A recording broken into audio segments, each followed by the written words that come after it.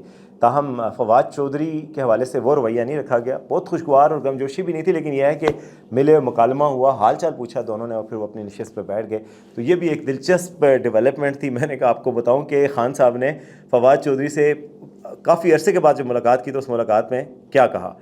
اچھا، ایک اور جو سیریس نوعیت کی بات ہے، اور وہ ہے آئی جی پنجاب کی طرف سے، ایک پنجاب پولیس کی طرف سے، لاہور پولیس کی طرف سے خط لکھا گیا ہے نادرا کو، نادرا چیئرمین نادرا کو، اور کہا گیا ہے کہ پی ٹی آئی کے جو رہنما مفرور ہیں اور 9 مئی میں ملوث ہیں ان کے شناختی کارڈ بلاک کیے جائیں. تو وہ آپ کو پتہ ہے کافی عرصے سے حماد اظہر، مراد سعید، اعظم سواتی اور دیگر ملزمان جو ہے، جو ان کے بقول ملزمان ہیں پولیس کے بقول، وہ کافی عرصے سے ان کی ریچ سے باہر تھے. کبھی کبھی میسیجز آ جاتے تھے، مگر اب انہوں نے ان کے خلاف ایک انتہائی قدم اٹھاتے ہوئے کہا کہ ان کی ظاہر ہے بلاک کر دیے جائے آئی ڈی کارڈ. تو اس سے بہت سارا فرق پڑتا ہے، آپ کی جو باقی سروسز ہوتی ہیں، بینک کی سروسز اور باقی سروسز، وہ متاثر ہوتی ہیں. تو یہ ایک سیریس نوعیت کا اقدام کیا گیا ہے. اور لاہور پولیس نے جو نادرا کو خط لکھا اس میں کہا کہ 9 مئی کے اشتہاریوں کے خلاف سنگین الزامات ہیں اور ان کے خلاف اقدامات بھی سنگین اٹھائے جائیں. اور ان اشتہاریوں کے شناختی کارڈ بلاک کیے جائیں۔ کہا گیا کہ 18 اشتہاری ملزمان شامل تفتیش ہوئے، نہ ہی انسداد دہشت گردی عدالت میں پیش ہوئے۔ اس خط میں یہ کہا گیا اور کہا گیا کہ ان 18 اشتہاری ملزمان میں مراد سعید، اعظم سواتی، حماد اظہر، اسلم اقبال، کرامت کھوکھر، علی امین گنڈا پور، واسق قیوم عباسی، حالانکہ واسق قیوم عباسی نے کچھ دن پہلے توبہ کر کے واپس 9 مئی سے لا تعلقی کا اظہار کیا، شاید ان کا شناختی کارڈ نہ بلاک ہو۔ واسق قیوم عباسی کے علاوہ مسرت جمشید چیمہ، زبیر نیازی، ملک ندیم عباس، غلام محی الدین دیوان ہیں، یہ وہ لوگ ہیں جن کے شناختی کارڈ بلاک کرنے کے حوالے سے بات کی گئی ہے۔ تو یہ ایک سیریس نوعیت کا قدم ہے۔ اب دیکھتے ہیں کہ یہ لوگ اس کو کس طرح رسپونڈ کرتے ہیں۔ تو 3 یہ بڑی ڈیولپمنٹس تھیں کہ سائفر کیس میں آج فرد جرم عائد ہو گئی، ملٹری کورٹس کے حوالے سے فیصلہ آ گیا اسٹیبلشمنٹ کے حق میں اور پی ٹی آئی کے خلاف، اور اس کے ساتھ ساتھ جو نادرا کے حوالے سے خط لکھا گیا ہے کہ نادرا جو ہے شناختی کارڈ بلاک کرے پی ٹی آئی کے ان مفرور رہنماؤں کا۔ یہ ڈیولپمنٹس تھیں۔ کل مزید ڈیولپمنٹس کے ساتھ آپ کے پاس حاضر ہوں گے۔ دیکھتے رہیے آج کا سچ۔